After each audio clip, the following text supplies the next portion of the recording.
Napakaganda ng aya o ng verse, talata ng Quran na binasa ni Sheikh Mun'im. Ito ay nababagay para sa pagdiriwang nito, pag-iisang dibdib.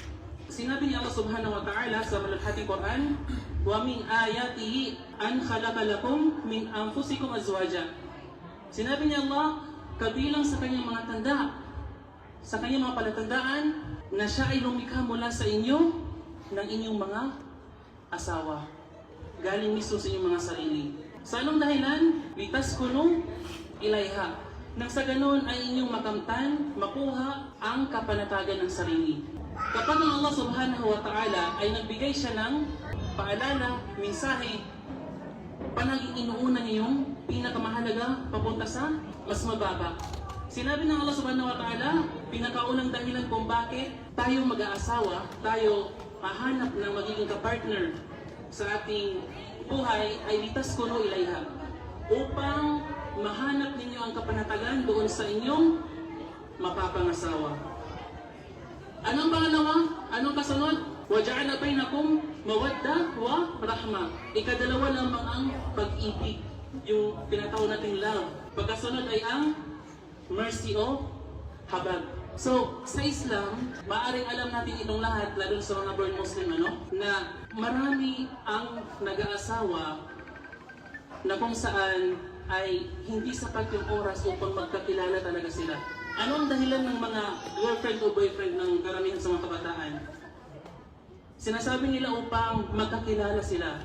Okay? Kaya nandun na nagsisimula yung mga haram na pakikipag-ugnayan. Pagchat-chat, text-text, tawagan, hanggang nahulog na sa pagkikiligan, hanggang sa nahulog na sa haram talaga yung kanilang pakikipag-ugnayan. So, ang kanilang dahilan is upang ma-feel yung love, kung mag-work ba talaga sila, kung nandun ba yung spark, which is, ang Allah subhanahu wa ta'ala ang nagsabi na mismo, litaskunu ilayha. Ang pinakaunang yung hanapin, pinakaunang dahilan kung bakit kayo mag-asawa, upang maramdaman ninyo yung kapanatagan sa bawat isa. Aanin mo yung love, tapos magpapakamartir ka sa napangasawa mo kasi bakit? Bisyoso, lasinggero, may mga ganyan.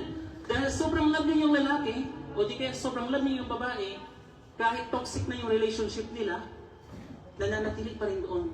Which is, hindi yun yung hinahanap, hindi yun yung pinakarason kung bakit tayo nag-aasawa. Ang pag-aasawa, sinabi ni Allah, litaskunu ilayha, upang makaramdam o makita ninyo, mahanap ninyo ang kapanatagan, yung peace. Tsaka nyo lamang hanapin yung love. True love comes after marriage. Yan yung isa sa pinakamaganda na kasabihan na narinig ko. Di ko na alam kung saan ito nagsimula. Pagdating sa pag-aasawa, huwag yung love ang una nating hanapin. Ang una nating hanapin is secure ba ako sa mapapangasawa ko? Nasa kanya ba yung team? Kapag nagsama ba kami is mafe-feel ko yung kapanatagan?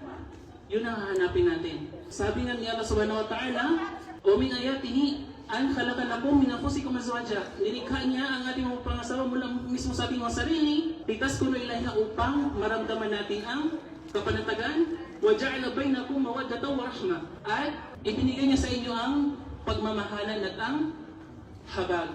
So yun ang hanapin natin. Kung secure ba yung ating din, secure ba yung peace of mind natin kapag nakatuluyan natin ang isang tao.